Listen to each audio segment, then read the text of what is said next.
अपने सबसे खास से धोखा खाने के बाद लोग चाहकर भी किसी पर संपूर्ण भरोसा नहीं कर पाते। मनुष्य का जीवन केवल उसके कर्मों पर चलता है। जैसा वो कर्म करता है वैसा उसका जीवन होता है। भगवान श्री कृष्ण जी कहते हैं कि हमें किसी से भी अंधा प्यार नहीं करना चाहिए। हमारा किसी के प्रति अंधा प्यार हमें कभी आगे नहीं बढ़ने देता। अधिक प्रेम भी व्यक्ति को बुद्धिहीन कर देता है।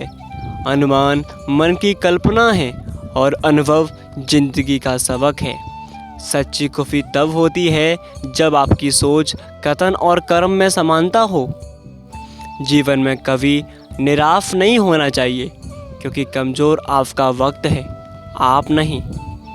जैसे तेल समाप्त हो जाने पर दीपक बुझ जाता है, उसी प्रकार कर्म के क्षीण हो जाने पर भाग्य भी नष्ट हो जाता है। मौन सबसे अच्छा उत्तर है किसी ऐसे व्यक्ति के लिए जो आपके शब्दों का महत्व नहीं देता। मनुष्य जन्म लेता है तो उसके पास सांसें तो होती हैं पर कोई नाम नहीं होता, और जब मृत्यु होती है तो उसके पास नाम तो होता है पर सांसें नहीं होती। इसी सांस और नाम के बीच की यात्रा को जीवन कहते हैं।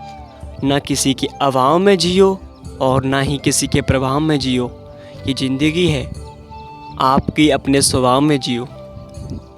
किसी के प्रति मन में क्रोध लिए रहने की अपेक्षा उसे तुरंत प्रकट कर देना अधिक अच्छा है। जैसे क्षण भर में जल जाना देर तक फुलगने से अधिक अच्छा है। इंसान चाहे जितना भी खुद को व्यस्त रख ले, जिससे वो प्रेम करता है उसकी यादों से बच नहीं सकता। समय कभी नहीं रुकता। आज यदि बुरा चल रहा है तो कल अवश्य अच्छा आएगा। आप केवल निस्वार्थ भाव से कर्म कीजिए और वही आपके हाथ में है। हमारी आस्था की परीक्षा तब होती है जब हम जो चाहें वो ना मिले और फिर भी हमारे दिल से प्रभु के लिए शुक्रिया ही निकले। दया होनी चाहिए, कमजोरी नहीं। ज्ञान होना चाहिए और अहंकार नहीं, प्यार होना चाहिए।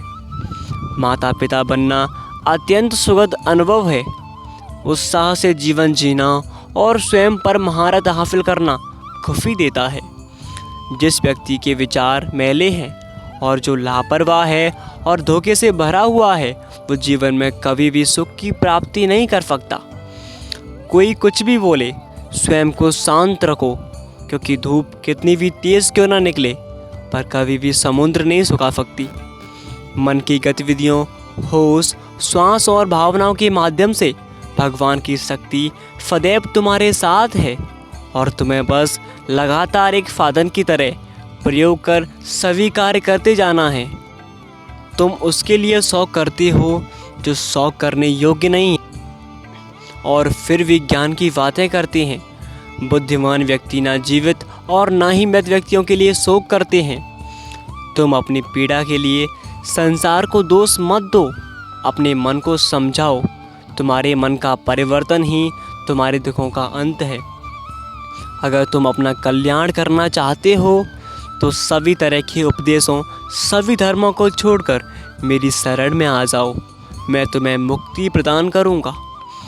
सुख दुख का आना सर्दी गर्मी के आने जाने के ऐसा ही है, इसलिए इन्हें सहन करना सीखना ही उचित है।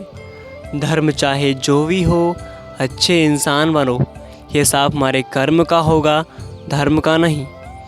तुम्हारे मोहग्रस्त होकर अपने कर्तव्य पथ से हट जाना मूर्खता है, क्योंकि इससे ना तो तुम्हें स्वर्ग की प्राप्ति होगी और ना ही तुम्हारी कीर्ति बढ़ेगी।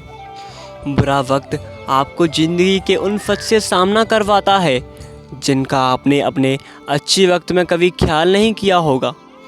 किसी दूसरे के जीवन के साथ पूर्ण रूप से जीने से अच्छा है कि हम अपने समय के भाग्य के अनुसार अपूर्ण जिएं। जीवन को भगवान से जोड़ दो, सब भगवान पर छोड़ दो। शांत रहना सही है पर जब गलत हो तब नहीं। खुशियाँ मन की एक स्थिति है, बाहरी दुनिया से इसका कोई लेना देना नहीं है। जीवन ना कल में है और ना ही आज में। जीवन तो इस पल में है और इस पल का अनुभव ही जीवन है।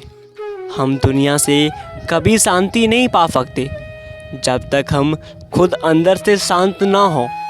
जिस प्रकार श्री कृष्ण जी ने अपने ज्ञान से राह भटके अर्जुन को सफलता प्राप्त करवाई थी, उसी प्रकार भगवान श्री कृष्ण आप सभी को अपने जीवन में आगे बढ़ने की राह दिखाएं, यही हमारी कामना है। तो श्री कृष्ण जी के ज्ञान से आपके ज़िंदगी में एक नई रोशनी मिले, ऐसे ही भगवान से विनती करते हैं। धन्यवाद। आप सभी से सही मार्ग पर चलने के लिए आप जीवन में अवश्य सफल होंगे। तो आशा करते हैं कि आपको ये सभी अच्छे लगे होंगे। धन्यवाद। मिलते हैं आप सभी के साथ। तो हमारे चैनल को सब्सक्राइब ज़रूर करें और साथ में ही घंटी वाले बटन को दबा दीजिए, क्योंकि आपको भगवान की इसी प्रकार अच्छे अच्छे विचार सुनने को मिलेंगे। धन्यवाद।